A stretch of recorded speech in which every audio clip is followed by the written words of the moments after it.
ಮಹಾದಾಸೋಹ ಸಂಸ್ಥಾನದ 8ನೇ ಪೀಠಾಧಿಪತಿಗಳಾಗಿ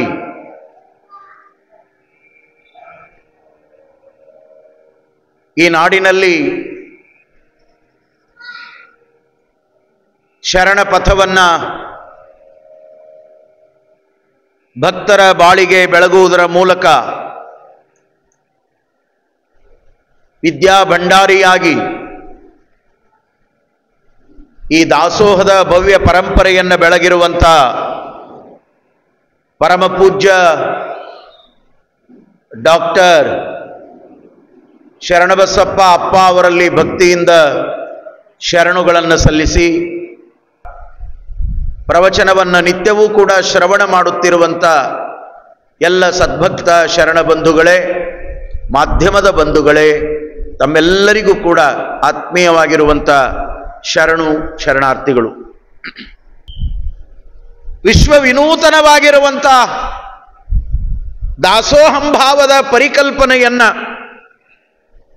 ಬಹಳ ವಿಶಿಷ್ಟ ರೀತಿಯಲ್ಲಿ 12ನೇ ಶತಮಾನದ ಬಸವಾದಿ ಪ್ರಮತರ ಅರಿವು, ಆಚಾರ, ಅನುಭವವನ್ನು ಮೈಗೂಡಿಸಿಕೊಂಡಿರುವಂಥ 91 ವಯಸ್ಸಿನ 8ನೇ ಪೀಠಾಧಿಪತಿಗಳಾಗಿರುವಂಥ ಪರಮ ಪೂಜ್ಯ ಡಾಕ್ಟರ್ ಶರಣಬಸಪ್ಪ ಅಪ್ಪ ಅವರು, ನಾನು ನಿತ್ಯವೂ ಕೂಡ ಈ ಮಾತನ್ನ ಹೇಳ್ತಾ ಇದ್ದೇನೆ, ಇದನ್ನು ತಾವು ಗಮನಿಸಬೇಕು. ದಾಸೋಹ ಅನ್ನುವಂಥ ಪರಂಪರೆಗೆ ಒಂದು ಹೊಸ ಭಾಷ್ಯವನ್ನ ಬರೆದವರು ಡಾಕ್ಟರ್ ಶರಣಬಸಪ್ಪ ಅಪ್ಪ ಅವರು. ನಿನ್ನೆ ನಾನು ಹೇಳಿದೆ, ದಾಸೋಹ ಅಂದ್ರೆ ಬರೇ ಮಠದೊಳಗ ಮಂದಿರದೊಳಗ ಕೊಡುವಂತ ಪ್ರಸಾದಕ್ಕೆ ದಾಸೋಹ ಅಂತೀವಿ ನಾವು. ಇದು ಬಿಟ್ಟರೆ ಇನ್ನೊಂದು ದಾಸೋಹವೇ ನಮಗೆ ಗೊತ್ತಿಲ್ಲ. ಆದರೆ ಶರಣಬಸಪ್ಪ ಅಪ್ಪ ಅವರ ದೂರದೃಷ್ಟಿಯನ್ನು ನಾವು ಗಮನಿಸಬೇಕು. ಆಧುನಿಕ ಜಗತ್ತಿಗೆ ತಕ್ಕಂತೆ, ವಿಜ್ಞಾನದ ಜಗತ್ತಿಗೆ ತಕ್ಕಂತೆ ಇವತ್ತಿನ ಬುದ್ಧಿಜೀವಿಗಳಿಗೆ ದಾಸೋಹವನ್ನ ಯಾವ ರೀತಿಯಲ್ಲಿ ಮುಟ್ಟಿಸಬೇಕು ಅನ್ನುವುದನ್ನು ಅವರು ವಿವೇಚನೆ ಮಾಡಿ ಬಹಳ ಸುಂದರವಾಗಿ ಹೇಳ್ತಾರೆ. ಸರ್ವದರಲ್ಲಿಯೂ ಕೂಡ ದಾಸೋಹವನ್ನು ಬೆರೆಸಬೇಕು. ಅದು ಶಿಕ್ಷಣದ ಮೂಲಕ ದಾಸೋಹ ಆಗಬೇಕು, ಅದು ಸಂಸ್ಕೃತಿಯ ಮೂಲಕ ದಾಸೋಹ ಆಗಬೇಕು, ಅದು ನಿಜವಾಗಲೂ ಕೂಡ ಇನ್ನೊಬ್ಬರಿಗೆ ಅನುಕೂಲವನ್ನ ಮಾಡುವುದರ ಮೂಲಕ ದಾಸೋಹ ಆಗಬೇಕು. ಈ ಹಿನ್ನೆಲೆಯನ್ನಿಟ್ಟುಕೊಂಡು ಅಪ್ಪ ಅವರು ಎಷ್ಟು ದೊಡ್ಡ ಕೆಲಸಗಳನ್ನು ಮಾಡಿದಾರಂದ್ರೆ, ಇವತ್ತು ಬೆಳಿಗ್ಗೆ 11 ಗಂಟೆಗೆ ಗೋದು ತಾಯಿ ಹೆಸರಿನ ಮೇಲೆ ನಡೆಯುವಂಥ ವಿದ್ಯಾಸಂಸ್ಥೆ, ಅಪ್ಪ ಅವರ ತಾಯಿಯವರು ಗೋದು ತಾಯಿಯವರು ಎಂಥ ಮಹಾತಾಯಿ, ಎಂಥ ಶರಣರಿಗೆ ಜನ್ಮವನ್ನು ಕೊಟ್ಲು.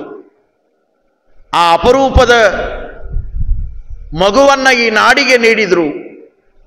ಶರಣರ ಭವ್ಯ ಪರಂಪರೆಯನ್ನ ಡಾಕ್ಟರ್ ಶರಣಬಸಪ್ಪ ಅಪ್ಪ ಅವರು ಬಹಳ ಎತ್ತರಕ್ಕೆ ತಗೊಂಡು ಹೋದ್ರು, ಅದನ್ನು ಬೆಳೆಸಿದ್ರು. ಇವತ್ತು ಏನೇನು ಕಲಬುರಗಿಯಲ್ಲಿ ಬಹುದೊಡ್ಡದಾಗಿ ಕಾಣ್ತದ, ಆ ದೊಡ್ಡದಾಗಿ ಕಾಣುವಂತ ಎಲ್ಲದಕ್ಕೂ ಕೂಡ ತಮ್ಮನ್ನ ತಾವು ಅರ್ಪಣೆ ಮಾಡಿಕೊಂಡವರು ಒಬ್ಬರು ದೊಡ್ಡಪ್ಪ ಅಪ್ಪ ಅವರು, ಇನ್ನೊಬ್ಬರು 8ನೇ ಪೀಠಾಧಿಪತಿಗಳಾಗಿರುವಂತ ಡಾಕ್ಟರ್ ಶರಣಬಸಪ್ಪ ಅಪ್ಪ ಅವರು. ಶರಣಬಸಪ್ಪ ಅಪ್ಪ ಅವರು ನಾವೆಲ್ಲ ಹೆಮ್ಮೆ ಪಡಬೇಕು. ಯಾಕೆಂದ್ರೆ ಮಾಡಿದ ಕೆಲಸಗಳನ್ನು ನೋಡಿ ಆನಂದ ಪಡಬೇಕು. ಯಾರ್ಯಾರ ಭೋಗದೊಳಗೆ ಏನೇನು ಇರ್ತದೋ ಹೇಳಲಿಕ್ಕೆ ಬರೋದಿಲ್ಲ.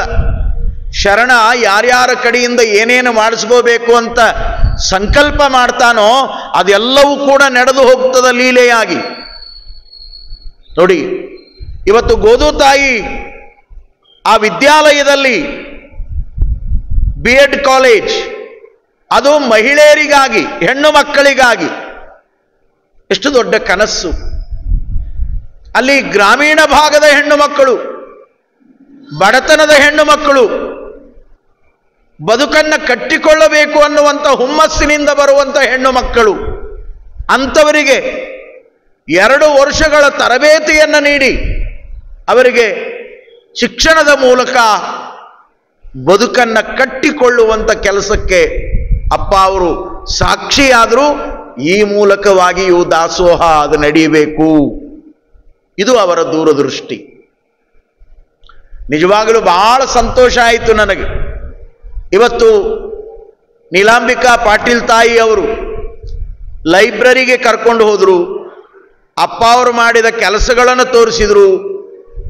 ಅಲ್ಲಿ ಮಹಿಳೆಯರು ಮಾಡಿರುವಂಥ ಅಪರೂಪದ ಕಲೆಗಳು, ಚಿತ್ರಕಲೆಗಳು, ಅವರು ತಯಾರು ಮಾಡಿರುವಂಥ ಬೇರೆ ಬೇರೆ ಮೂರ್ತಿಗಳು, ಅವರಲ್ಲಿರುವಂಥ ಪ್ರತಿಭೆಯನ್ನು ಹೊರಗಾಕಿ ಸ್ವಯಂ ತಾವೇ ಪ್ರೇರಣೆಯಿಂದ ಮಾಡಿರುವಂಥ ಕಾರ್ಯಗಳನ್ನು ತೋರಿಸಿದಾಗ ಮನಸ್ಸಿಗೆ ನಿಜವಾಗಲೂ ಕೂಡ ಬಹಳ ಖುಷಿ ಆಯಿತು, ಸಂತೋಷ ಆಯಿತು. ಒಬ್ಬ ಶರಣ, ಒಬ್ಬ ತ್ಯಾಗಿ, ಒಬ್ಬ ಯೋಗಿ ಈ ನಾಡಿನೊಳಗೆ ಏನು ಮಾಡ್ತಾನೆ ಅನ್ಲಿಕ್ಕೆ ಇವೆಲ್ಲ ಪ್ರತ್ಯಕ್ಷ ಸಾಕ್ಷಿಗಳಾಗಿ ನಮಗೆ ಸಿಗ್ತಾವ. ಅವರು ಮಾಡಿದ ಕೆಲಸ ಜನಾಂಗವನ್ನು ಎತ್ತಿಡಿಯುವಂತಹದ್ದು, ಸಮಾಜವನ್ನು ಕಟ್ಟುವಂತಹದ್ದು. ಅದರ ಜೊತೆಗೆ ಸಾಹಿತ್ಯ, ಸಂಸ್ಕೃತಿ, ಸಂಗೀತ, ಲಲಿತ ಕಲೆಗಳು, ಅಂತರಂಗದಲ್ಲಿರುವಂಥ ಪ್ರತಿಭೆಯನ್ನು ಹೊರಗೆ ತರುವಂತಹ ಕೆಲಸ ಅಷ್ಟೇ ಅಲ್ಲ, ಇವತ್ತಿನ ವಿಜ್ಞಾನದ ಜಗತ್ತಿನಲ್ಲಿ ಸೈನ್ಸ್ ಕಾಲೇಜುಗಳನ್ನು ಕೂಡ ಮಾಡುವುದರ ಮೂಲಕ ದಾಸೋಹದ ಪರಂಪರೆಗೆ ಒಂದು ದೊಡ್ಡ ಬೆಳಕನ್ನ ಶರಣಬಸಪ್ಪ ಅಪ್ಪ ಅವರು ಚೆಲ್ಲಿದ್ದಾರೆ. ಹಾಗಾಗಿ ಅವರ ಭಾವ ಬಹಳ ಅಪರೂಪವಾಗಿ ಕೆಲವು ವಚನಗಳನ್ನು ಅವರು ರಚನೆ ಮಾಡಿದರು.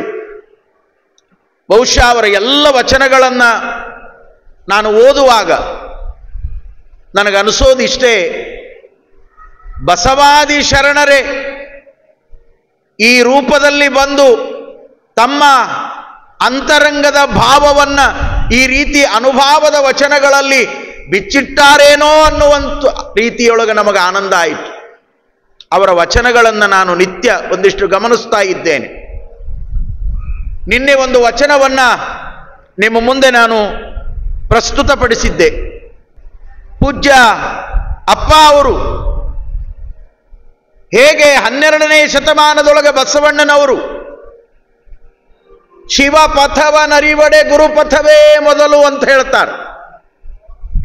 ಶಿವನ ದಾರಿ ಅದು ಸುಗಮವಾಗಿ ನಮಗೆ ಸಿಗಬೇಕು ಅಂದ್ರೆ ಮೊದಲು ಗುರು ಅಪ್ಪಣೆ ಮಾಡಿದ ದಾರಿಯೊಳಗೆ ನಾವು ಸಾಗಬೇಕಾಗ್ತದೆ. ಇದು ಈ ಧರ್ಮದ ಜೀವಾಳ. ಶಿವ ಪಥವನರಿವಡೆ ಗುರುಪಥವೇ ಮೊದಲು. ಈ ಬದುಕಿಗೊಂದು ಗುರಿ ಬೇಕು. ಆ ಗುರಿಯನ್ನ ಮುಟ್ಟುವ ಸಲುವಾಗಿ ಹಿಂದೆ ಗುರುವಿನ ಅನುಗ್ರಹ ಇರಬೇಕು. ಯಾರು ಇವೆರಡನ್ನು ನಂಬ್ಯಾರ ಅವರು ಜೀವನದೊಳಗೆ ಉದ್ಧಾರ ಆಗ್ಯಾರ. ಸಜ್ಜಲಗುಡ್ಡದ ಅವ್ವ ನೋಡಿ, ಹಾಲು ಮತದ ಮನೆತನದಲ್ಲಿ ಹುಟ್ಟಿರುವ ಹೆಣ್ಮಗಳು, ಕುರುಬರ ಮನೆಯೊಳಗೆ ಹುಟ್ಟಿದ ಹೆಣ್ಮಗಳು, ಮುದೇನೂರಿನೊಳಗ ಲಿಂಗಮ್ಮ ತಾಯಿಯ ಗರ್ಭದೊಳಗ ಯಮನಮ್ಮನಾಗಿ ಹುಟ್ಟಿದ ಹೆಣ್ಮಗಳು. ಶರಣಬಸವೇಶನಿಗೆ 8ನೇ ವಯಸ್ಸಿಗೆ ತಂದೆ ಲಿಂಗದೀಕ್ಷೆಯನ್ನ ಮಾಡಬೇಕು ಅನ್ನುವಂತ ಸಂಕಲ್ಪ ಮಾಡಿಕೊಂಡಾರ. ಆದ್ರೆ ಯಮನಮ್ಮನಿಗೆ ಯಾರೂ ಇರಲಿಲ್ಲ, ಹಡೆದವ್ವ ಬಿಟ್ಟರೆ ಯಾರೂ ಗತಿ ಇರಲಿಲ್ಲ. ಚಿಕ್ಕ ವಯಸ್ಸಿನೊಳಗ ಅಪ್ಪನನ್ನ ಕಳ್ಕೊಂಡ್ಲು. ಬರಗಾಲ ಬಂತು.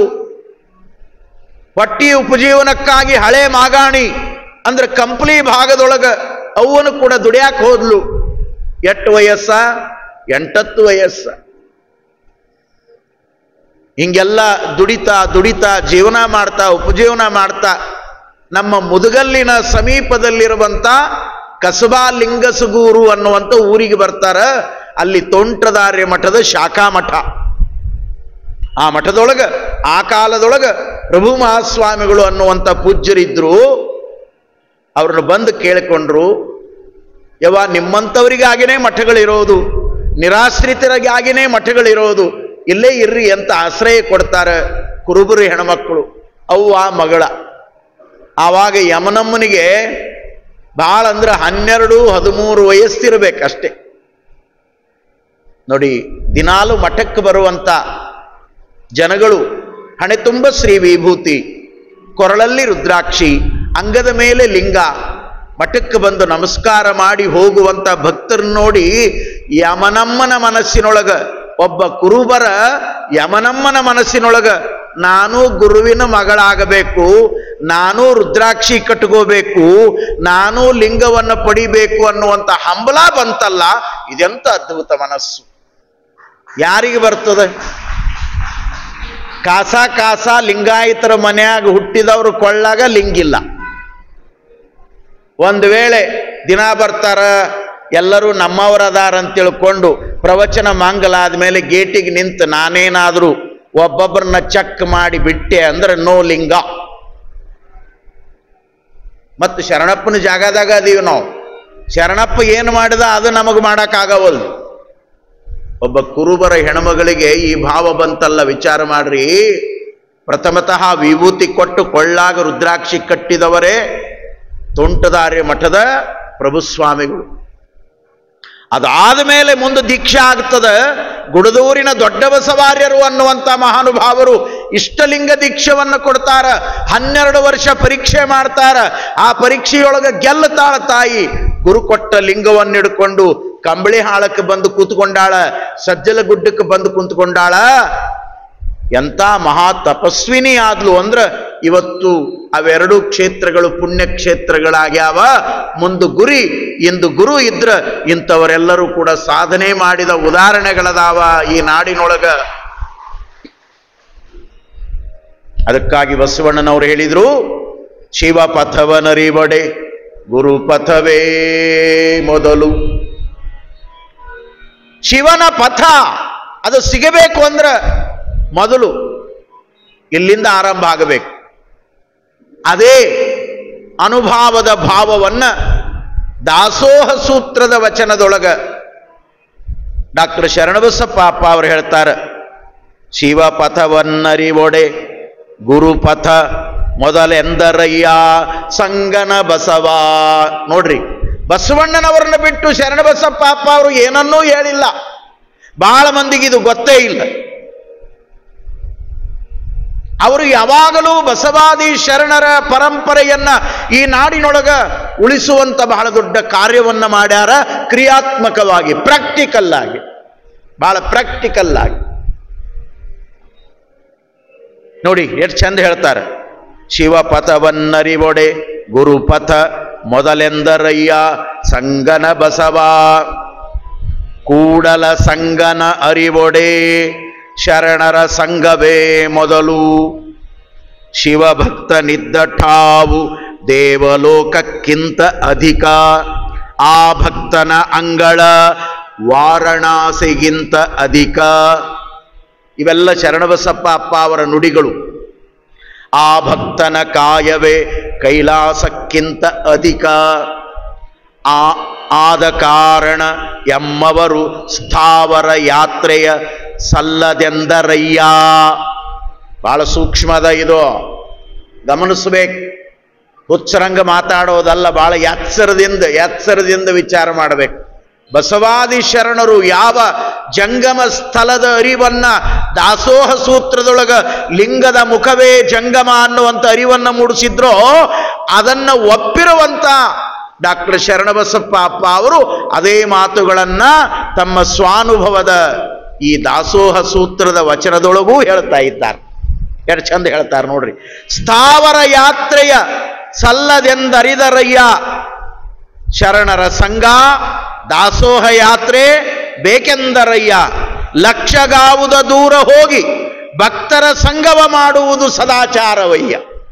ನೋಡ್ರಿ, ನೀವು ಎಲ್ಲೇ ಹೋಗ್ರಿ, 8,000 ಕಿಲೋಮೀಟರ್ ಹೋಗ್ರಿ, ಅಲ್ಲಿ ಹೋಗಿ ಏನು ಮಾಡಬೇಕು ಅಂದ್ರ ಎಲ್ಲಾ ಭಕ್ತರು ಸೇರಿಕೊಂಡು ಶರಣರ ವಿಚಾರಗಳನ್ನ ಅನುಭವ ಮಾಡುವುದರ ಮೂಲಕ ಗುರುಕೊಟ್ಟ ಲಿಂಗವನ್ನ ಕರಸ್ಥಲದಲ್ಲಿ ಹಿಡಿದುಕೊಂಡು ಜಂಗಮಾರಾಧನೆಯನ್ನ ಮಾಡುವುದೇ ಲಿಂಗಾಯತ ಧರ್ಮದ ಮೂಲ ತತ್ವ.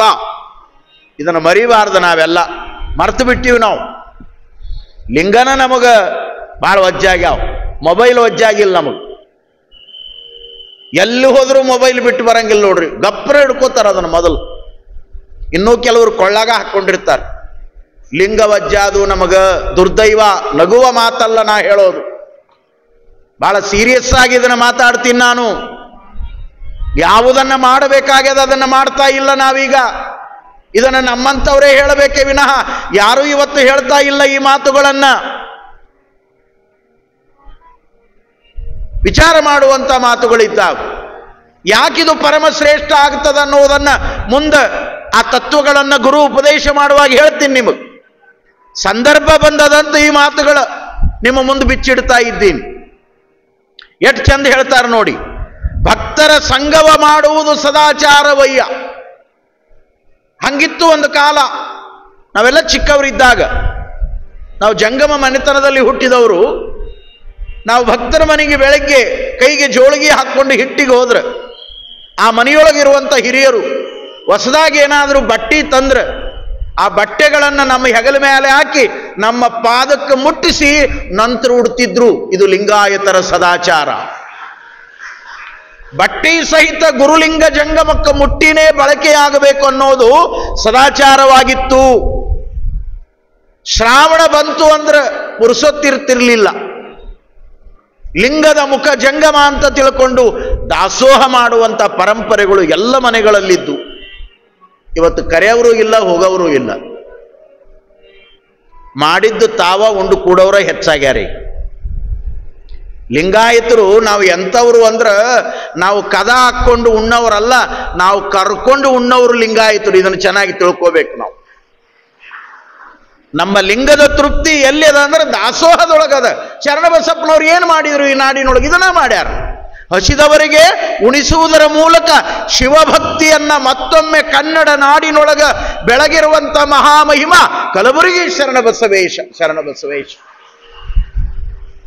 ನಮಗ ಮನುಷ್ಯರೊಳಗ ಮನುಷ್ಯರು ಕಾಣವಲ್ರು ಏನ್ರಿ? ನಮಗ ಮನುಷ್ಯರೊಳಗ ಮನುಷ್ಯರು ಕಾಣವಲ್ರು. ಆ ಪುಣ್ಯಾತ್ಮಗ ಹಕ್ಕಿಯೊಳಗ ಹರ ಕಂಡ, ಹಕ್ಕಿಯೊಳಗ ದೇವರು ಕಂಡ, ಶಿವ ಕಂಡ. ಎಂತ ಬ್ರಹ್ಮಾಂಡ ದಾಸೋಹ ಮಾಡಿದರು ಶರಣಬಸಪ್ಪನವರು. ವಿಚಾರ ಮಾಡಿ. ಹಾಗಾಗಿ ಇದು ಸದಾಚಾರವಯ್ಯ. ಮುಂದಿನ ಮಾತು ಬಹಳ ಚಂದ. ಅಲ್ಲಿ ಕೂಡಿ ದಾಸೋಹವ ಮಾಡಿದರೆ ನೋಡಿ, ನೀವು ತೀರ್ಥಯಾತ್ರೆ ಮಾಡ್ರಿ ಬೇಡಂತಲ್ಲ, ಆದ್ರೆ ಒಂದು ಸೂಕ್ಷ್ಮ ತಿಳ್ಕೋಬೇಕು. ಎಲ್ಲಿ ನೀವು ಹೋಗ್ತೀರಿ ಹೋದಲ್ಲೆಲ್ಲ ಭಕ್ತರ ಸಂಘ, ಲಿಂಗದ ಸಂಘ, ಜಂಗಮದ ಸಂಘ, ದಾಸೋಹದ ಸಂಘವನ್ನ ನೀವು ಮರಿಬಾರದು. ಹಿಂದಕ್ಕೆ ಹಳ್ಳ್ಯಾಗ ಮನಿ ದೇವರಿಗೆ ಹೋಗ್ಬೇಕ್ರಿ ಅಂತ ಚಕ್ಕಡಿ ಕಟ್ಕೊಂಡು ಹೋಗುವ ಕಾಲದೊಳಗ ಊರು ಮಂದಿನೆಲ್ಲ ಎಬ್ಬಿಸಿ ಕರ್ಕೊಂಡು ಹೋಗಿದ್ರು. ಹೋಗುವಾಗ ಜಂಗಮಾಮೂರ್ತಿಗಳನ್ನು ಕೂಡ ಚಕ್ಕಡಿಯೊಳಗ ಕರ್ಕೊಂಡು ಹೋಗಿ ಅಲ್ಲಿ ದಾಸೋಹ ಮಾಡಿ, ಅಲ್ಲಿ ಗಣಾರಾಧನೆ ಮಾಡಿ ಮನೆಗಳಿಗೆ ಬರುವಂತಹ ಪರಂಪರೆ ಇತ್ತು ನಮ್ಮಲ್ಲಿ. ಇದು ಎಲ್ಲಿ ಉಳಿದದ ಇವತ್ತು? ಎಲ್ಲಿ ಉಳಿದದಂದ್ರೆ ಶರಣರ ವಚನದಾಗ ಉಳಿದದ, ಮತ್ತೆ ಎಲ್ಲಿ ಉಳಿದಿಲ್ಲ. ಅದು ಇದನ್ನು ನಾವು ಒತ್ತಿ ಒತ್ತಿ ಹೇಳಬೇಕಾಗ್ಯದ. ಎಲ್ಲಿ ಉಳಿದೇ ಇಲ್ಲ. ಕೇಳೋದೆಲ್ಲ ಕೇಳ್ತೀವಿ. ಎದಕ್ಕೆ ಕೇಳ್ತೀವಿ ಅಂದ್ರೆ, ಯಪ್ಪ ನೀವು ಹೇಳಾಕದೀರಿ, ನಾವು ಕೇಳಾಕದೀವಿ. ಅವ ಯಾವನೋ ಒಬ್ಬ ದುಡಿಯಾಕೆ ಬಂದಿದ್ನಂತಲ್ಲ ಶ್ರೀಮಂತರ ಮನೆಗೆ. ಏನಪ್ಪ ದುಡಿತಿ ಏನು? ಹ್ಞೂನ್ರಿ. ನಾವು ಹೇಳಿದ್ದು ಕೇಳ್ತಿ ಇಲ್ಲೋ? ಕೇಳ್ತೀನ್ರಿ. ಎಷ್ಟು ಪಗಾರ? ನನಗೆ ವರ್ಷಕ್ಕೆ 2 ಲಕ್ಷ. ದೊಡ್ಡ ಸಾಹುಕಾರ ಒಪ್ಕೊಂಡು ಇವನ್ನ ಇಟ್ಕೊಂಡಂತ. ಇವ ಮುಂಜಾನೆ ಎದ್ದುಗಳೇ ಏನು ಮಾಡ್ಬೇಕ್ರಿ? ಇಂಥದ್ದು ಮಾಡೋ. ಹ್ಞೂನ್ರಿ. ಅದನ್ನು ಮಾಡೋ. ಹ್ಞೂನ್ರಿ. ಇದನ್ನು ಮಾಡೋ. ಹ್ಞೂನ್ರಿ. ಏನೂ ಮಾಡ್ತಿದ್ದಿಲ್ಲ. ಹೊಡೆಯೋದು, ರೆಸ್ಟ್ ಮಾಡೋದು. ಅಲ್ಲೋ ಏನೂ ಮಾಡ್ತಾ ಇಲ್ಲಲ್ಲ. ನೋಡ್ರಿ, ನಾನು ದುಡಿಯಾಕೆ ಬಂದಾಗ, ಮಾತುಕತೆಗೆ ಬಂದಾಗ 4 ಮಂದಿ ಹಿರಿಯರನ್ನ ಕರ್ಕೊಂಡು ನಿಮ್ಮ ಎದುರಿಗೆ ಕುಂತಾಗ ನಾ ಏನಂತ ಮಾತು ಕೊಟ್ಟಿನಿ? ನೀವು ಹೇಳಿದ್ದೆಲ್ಲ ಕೇಳ್ತೀನಿ ಅಂತ ಹೇಳಿನಿ, ನಾನು ಮಾಡ್ತೀನಿ ಅಂತ ಎಲ್ಲಿ ಹೇಳಿನಿ ಅಂದಂತ. ಇಂಥ ಕಂಪನಿ ನಮ್ಮಲ್ಲಿ ಹೆಚ್ಚಾಗಿದೆ. ಈಗ ಕೇಳಾಕ್ ತಯಾರದೀವಿ, ಮಾಡಾಕ್ ತಯಾರಿಲ್ಲ. ತತ್ವವನ್ನು ಬಿಡಬಾರ್ದು. ತತ್ವಭ್ರಷ್ಟರು ಎಂದೂ ಮುಕ್ತಿಯನ್ನು ಹೊಂದಕ್ಕಾಗೋದಿಲ್ಲ. ತತ್ವ ಅದು ಬದುಕಿಗೆ ಪ್ರಸಾದವಾಗಬೇಕು, ಅನುಷ್ಠಾನ ಆಗಬೇಕು, ನಿತ್ಯ ಅದು ಕ್ರಿಯಾದೊಳಗೆ ಬರಬೇಕು, ಬದುಕಿನೊಳಗೆ ಅಳವಡಬೇಕು. ಅದಕ್ಕಾಗಿ ಅವರು ಹೇಳಿದರು, ಅಲ್ಲಿ ಕೂಡಿ ದಾಸೋಹ ಮಾಡುವಡೆ ಕೂಡಿಕೊಂಡಿಪ್ಪನು ಕೂಡಲ ಸಂಗಯ್ಯ ಎಂದರಯ್ಯ ಎಮ್ಮವರು. ಶರಣರ ಸಂಘವೇ ದಾಸೋಹ ಯಾತ್ರೆಯಯ್ಯ, ಮಹಾದಾಸೋಹಿ ಶರಣಬಸವ ಅಂತ ತಿಳ್ಕೊಂಡು ಇಂಥ ಆನುಭಾವಿಕ ನೆಲೆಯಲ್ಲಿ ಶರಣಬಸಪ್ಪ ಅಪ್ಪ ಅವರು ದಾಸೋಹ ಸೂತ್ರದ ವಚನಗಳನ್ನು ಬರೆದ. ಕೂಡಿಕೊಂಡು ದಾಸೋಹ ಮಾಡ್ಬೇಕಂತ್ರಿ. ನಮ್ಮ ಚಿತ್ತರಗಿ ಇಳಕಲ್ ಪೀಠದ ಮಹಾತಪಸ್ವಿಗಳಾಗಿರುವಂಥ ವಿಜಯ ಮಹಂತ ಶಿವಯೋಗಿಗಳು, ಬಹಳ ದೊಡ್ಡ ತಪಸ್ವಿಗಳು, ಅವರೇ ಶಿವಯೋಗ ಮಂದಿರಕ್ಕೆ ಸ್ಥಳ ನಿರ್ದೇಶನವನ್ನು ಮಾಡಿದವರೇ ಅವರು. ಹಾನಗಲ್ಲಪ್ಪ ಅವರಿಗೆ ಮಾರ್ಗದರ್ಶನ ಮಾಡಿದ ಮಹಾತಪಸ್ವಿಗಳು. ಅವರು ಹುಟ್ಟಿದ್ದು ಮೈಸೂರು ಪ್ರಾಂತ್ಯದ ಅರಸೀಕೆರೆ ತಾಲೂಕಿನ ಸಸಿವಾಳ ಅನ್ನುವಂಥ ಗ್ರಾಮದೊಳಗೆ. ಬಹಳ ದೊಡ್ಡ ಮಹಾನುಭಾವರವರು ವಿಜಯ ಮಹಂತ ಶಿವಯೋಗಿಗಳು. ಅವರು ವರ್ಷಕ್ಕೊಮ್ಮೆ ಚಿತ್ರಿಗೆಯಿಂದ ಬಂಡಿಗಳನ್ನು ಕಟ್ಟಿಸಿಕೊಂಡು ದಾಸೋಹದ ಎಲ್ಲ ಸಾಮಗ್ರಿಗಳನ್ನು, ಅಕ್ಕಿ, ಬ್ಯಾಳಿ, ಬೆಲ್ಲ, ಮತ್ತೊಂದು ಮಗದೊಂದು ತರಕಾರಿ ಎಲ್ಲದನ್ನು ತಗೊಂಡು ಭಕ್ತರನ್ನು ಕರ್ಕೊಂಡು ಹೋಗ್ತಿದ್ರು. ಅಲ್ಲಿ ಕೂಡಲ ಸಂಗಮದೊಳಗೆ ಚಿತ್ರಿಗಿಗೂ ಸಂಗಮಕ್ಕೂ ಬಹಳ ಸಮೀಪ ಆಗ್ತದೆ, ಒಳಗಡೆ ರಸ್ತೆಯೊಳಗೆ. ಅಲ್ಲಿ ಹೋಗಿ ಅಡುಗೆ ತಯಾರು ಮಾಡಿಸಿ ತಾವು ಸ್ನಾನ ಮಾಡಿ ಲಿಂಗ ಪೂಜಾ ಮಾಡಿಕೊಂಡ ಮೇಲೆ ಪಾದೋದಕ ಸ್ವೀಕಾರ ಮಾಡಿ ಭಕ್ತರಿಗೆಲ್ಲ ಪಾದೋದಕವನ್ನು ಕರುಣಿಸಿದ ಮೇಲೆ ಎಲ್ಲರನ್ನ ಕೂಡಿಸಿ ಅವರು ಮಹಾದಾಸೋಹ ಮಾಡಿಸ್ತಿದ್ರು, ಪ್ರಸಾದ ಮಾಡಿಸ್ತಿದ್ರು. ಆ ಕೂಡಲ ಸಂಗಮದಲ್ಲಿರುವಂಥ ಕೂಡಲ ಸಂಗಮ ಸ್ಥಾವರ ಲಿಂಗ ಇದೆಯಲ್ಲ ದೊಡ್ಡದು, ಅದಕ್ಕೆ ನಮಸ್ಕಾರ ಮಾಡಕ್ಕೆ ಭಕ್ತರು ಪರವೂರವರು ಯಾರಾದರೂ ಹೋಗುವಾಗ ಅವ್ರನ್ನ ಕೈ ಮಾಡಿ ಕರೀತಿದ್ರಂತ ವಿಜಯ ಮಹಂತ ಶಿವಯೋಗಿಗಳು. ಕರೆದು ಹೇಳ್ತಿದ್ರಂತ, ಸಂಗಯ್ಯ ಅಲ್ಲಿಲ್ರಿಪ್ಪ, ಇಲ್ಲೇನು ಪ್ರಸಾದ ಮಾಡಕ್ ಕುಂತಾರಲ್ಲ, ಇಲ್ಲಿ ಸಂಗಯ್ಯ ಅದಾನ, ಇಲ್ಲಿ ಎಡೆ ಮಾಡಿ ಆನಂದ ಪಡ್ರಿ ಅಂತ ಹೇಳ್ತಿದ್ರಂತ. ಅದೇ ಭಾವವನ್ನ, ಅದೇ ಮಾತನ್ನ ಪೂಜ್ಯ ಶರಣಬಸಪ್ಪ ಅಪ್ಪ ಅವರು ತಮ್ಮ ಈ ದಾಸೋಹ ಸೂತ್ರದ ವಚನದೊಳಗ ನಮಗೆ ಅಪ್ಪಣೆಯನ್ನು ಕೊಟ್ಟಿದ್ದಾರೆ. ಈ ಆಶಯ, ಈ ಭಾವ ಮೂಲ 12ನೇ ಶತಮಾನದ ಬಸವಾದಿ ಪ್ರಮತರ ತತ್ವವನ್ನ ಮತ್ತೊಮ್ಮೆ ಈ ರೀತಿಯೊಳಗೆ ಅವರು ನುಡಿದು ನಮಗೆ ತಿಳಿಸಿದ್ದಾರೆ. ಅಂತ ಸೂತ್ರದ ಅಡಿಯಲ್ಲಿ ಅರಳಗುಂಡಿಗೆಯ ಸಾಲೋಕ್ಯ ಮನೆತನದ ಆದಪ್ಪ ಶರಣರು ಕೂಡ ತಮ್ಮ ಇಡೀ ಬದುಕನ್ನ ಆ ತತ್ವಕ್ಕಾಗಿನೇ ಮೀಸಲಿಟ್ರು. ಆ ತತ್ವಕ್ಕಾಗಿನೇ ತಾವು ಆನಂದವಾಗಿ ಅದನ್ನು ಬಳಸಿಕೊಂಡ್ರು.